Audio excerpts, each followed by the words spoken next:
Reverse by Black K. Cat. Chapter 2. Harbinger.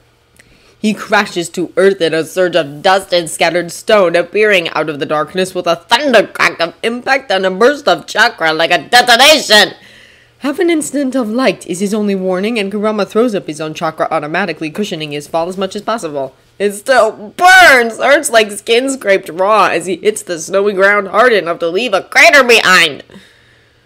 For a long moment, the only sound is the gentle rain of stone clattering down around him and the slow groaning creak of a tree overbalancing and then falling with a crash. Kurama stays where he is for another moment, shocked by the sudden reassertion of reality, and then slowly pushes himself up. He's shaking, he realizes distantly. Trembling, puny human form shivering with what he distractedly thinks might be shock. He can't pay attention to that, though, because the only thing before his eyes is crimson spilling over green, a head of blonde hair bouncing carelessly against the dirt as Kaguya just dropped Naruto. Dropped him like garbage. Like trash! Maybe his shaking isn't all shock, actually. Kurama takes a breath and lets it out, and it gusts in a cloud of white around him. It's only then that he recognizes the cold for what it is. Sharp. Far sharper than he's ever felt before, especially against the wetness on his cheek. He presses one hand over it and feels a twinge, but doesn't look down, already knowing what he'll see. Blood.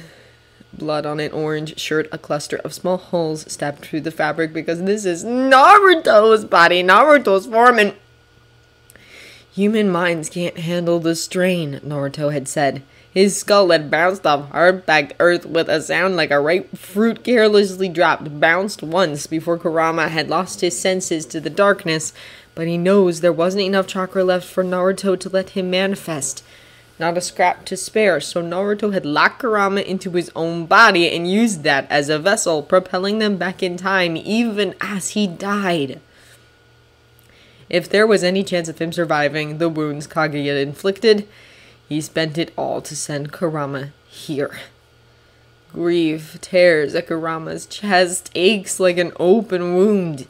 He presses one clawed, earth-brown hand over it, rakes his nails over smooth skin instead of fur, and snarls! It sits wrong in his throat, not nearly deep enough without the edge of power he should be able to give it. It's a human sound, for all that he can still feel every inch of a Bijuu's chakra wrapped up inside of him.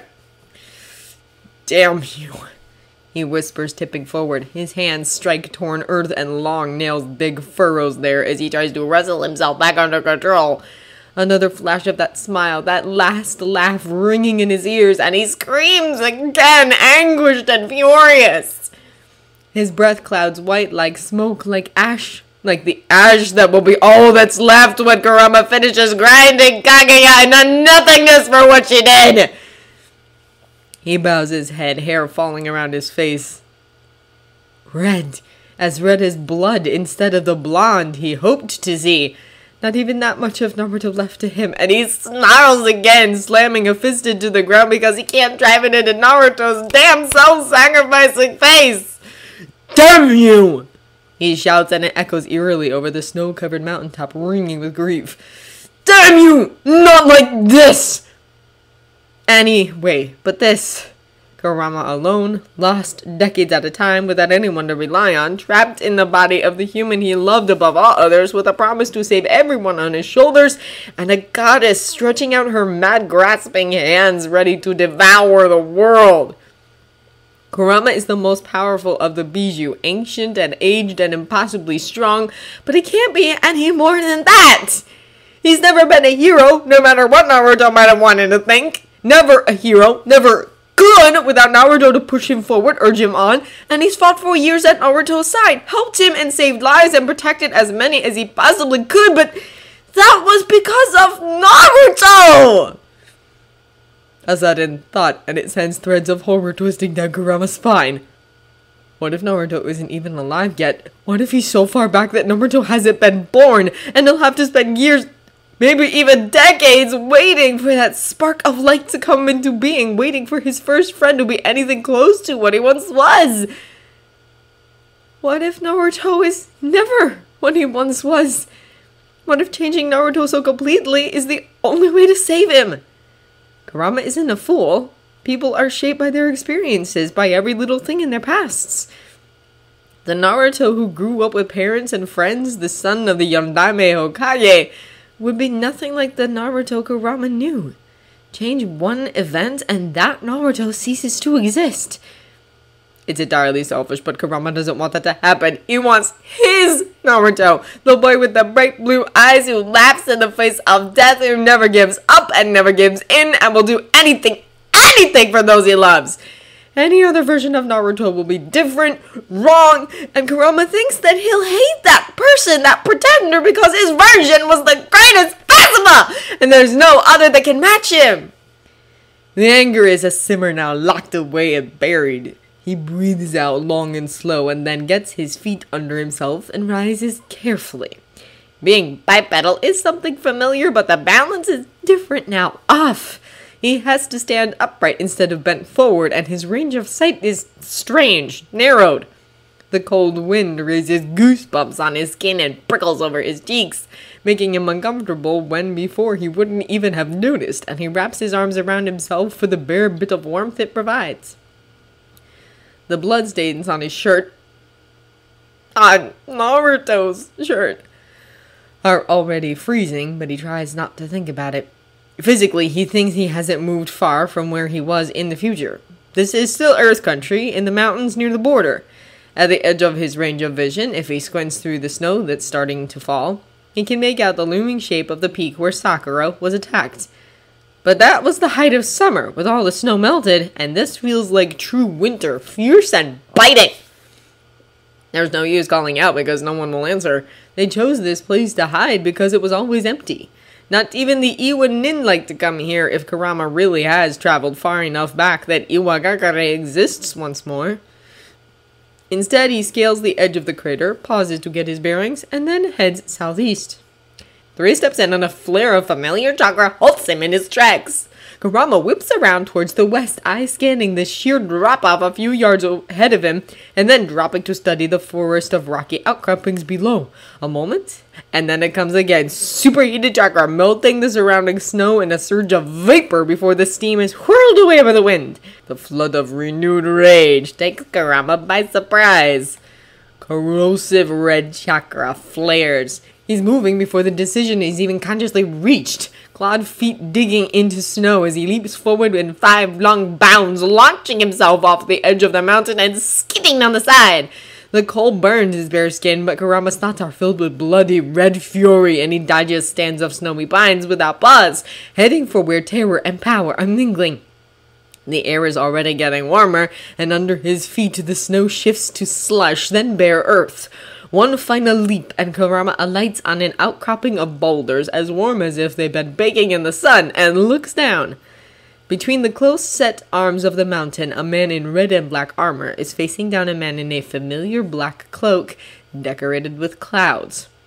Kokuo's chakra is roiling, angry, and frightened, even as his Jinchuriki channels it into creating more steam, but Kurama barely pauses to notice his fellow Bijou.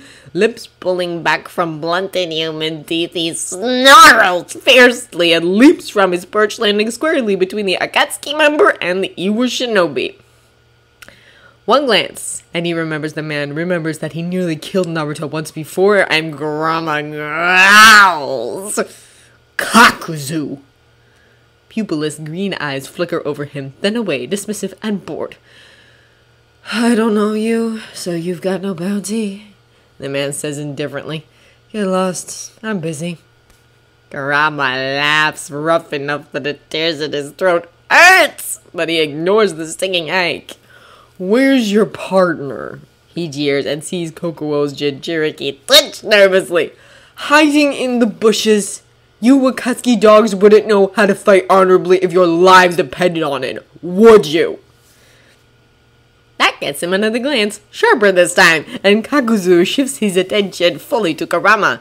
His eyes narrow wearily, and he demands, How do you know that name? giving the man a smirk that's more malice than anything. Kurama takes a step closer, then starts circling and is vindictively satisfied when Kakuzu turns to follow him, ignoring Kokuo. What, Akatsuki? How about Pain or Nagato? Maybe he'd be interested in how I know it's Uchiha Madara pulling your strings. I bet you didn't know that.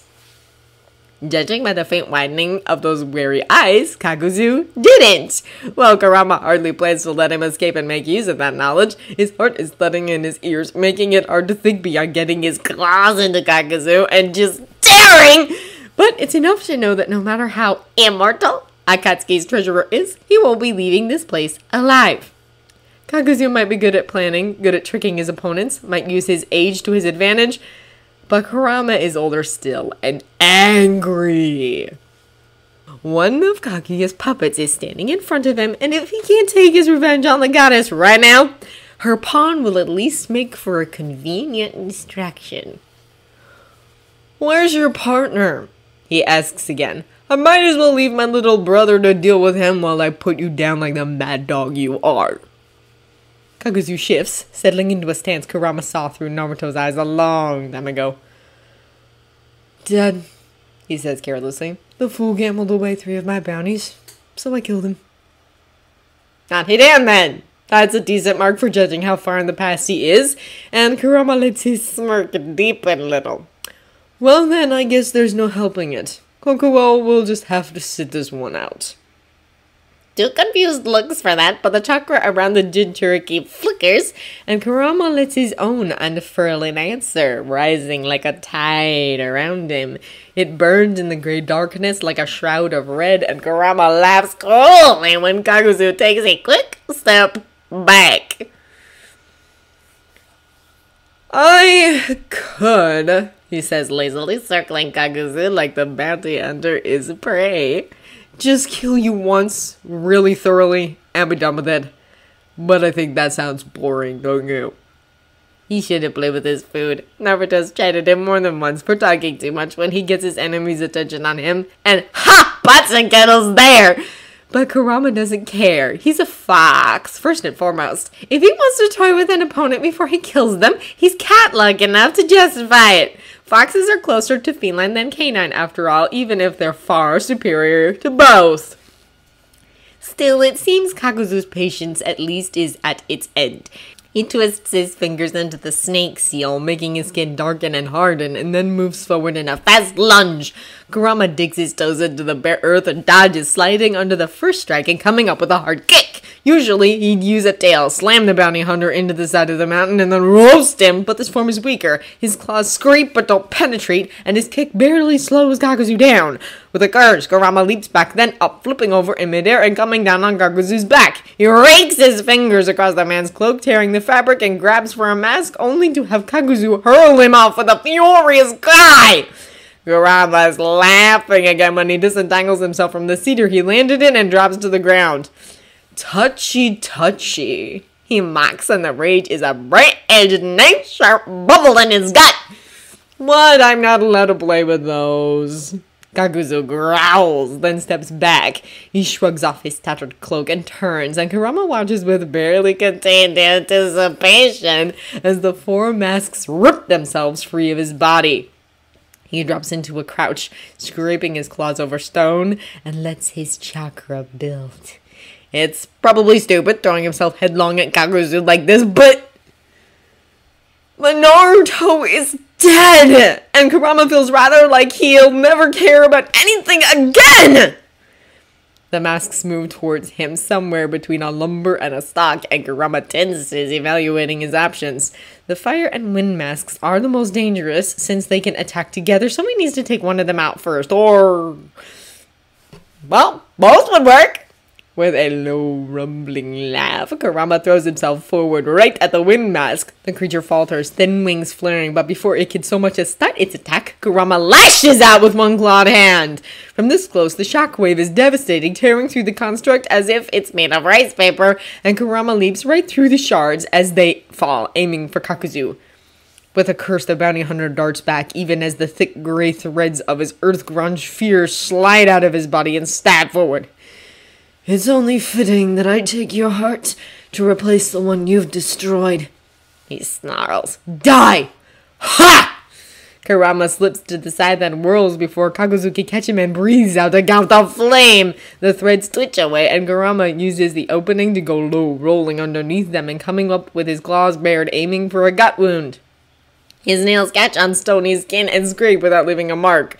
Kurama growls even as Kaguzu strikes at his throat and slides around the blow. With this little warning, summoning another shockwave is difficult, but he tries regardless, swiping downward right as Kaguzu turns to face him. It's comparatively weak, and Kaguzu manages to bring his threads up in time to block, but it still hurtles him back into the stone, outcropping with a cry that's mixed pain and anger. A sudden shriek of steam exploding makes Kurama spin distracted, and he has to duck as the shards of the fire mask go flying! Kokubo's Jinchuriki doesn't look at him, but keeps moving, whirling towards the lightning mask with another steam-enhanced kick. Kurama snorts at the showy move, but mirrors the Jinchuriki and aims for the earth mask. This time, he has enough warning to summon the precise ratios of positive black chakra and negative white chakra, then set it spinning in his hand! It's easy. So easy. How many times has he seen and felt Naruto do this over the years? How many times did they combine attacks, Rasengan and Bijudama tearing through enemy ranks? How painful is it to think that it will never happen again? The Bijudama detonates the moment it strikes, and even without the size it would have in Kurama's old form, it's still enough to tear straight through the earth mask and then continue on, clipping Kaguzu before he can fully avoid it and tearing through the trees and stone behind him. The bounty hunter curses, then lashes out, and Kurama doesn't even try to dodge. He slashes down again, nothing more than claws this time, and Kurama laughs as they cut through the strange rubbery flesh of Kaguzu's reaching threads. No more earth spear to harden his skin. Kakuzu can use it without the earth mask, but hardly enough to count. Hardly at all when he's facing a Bijuu and a determined Jinchuriki. The smell of ozone is his only warning.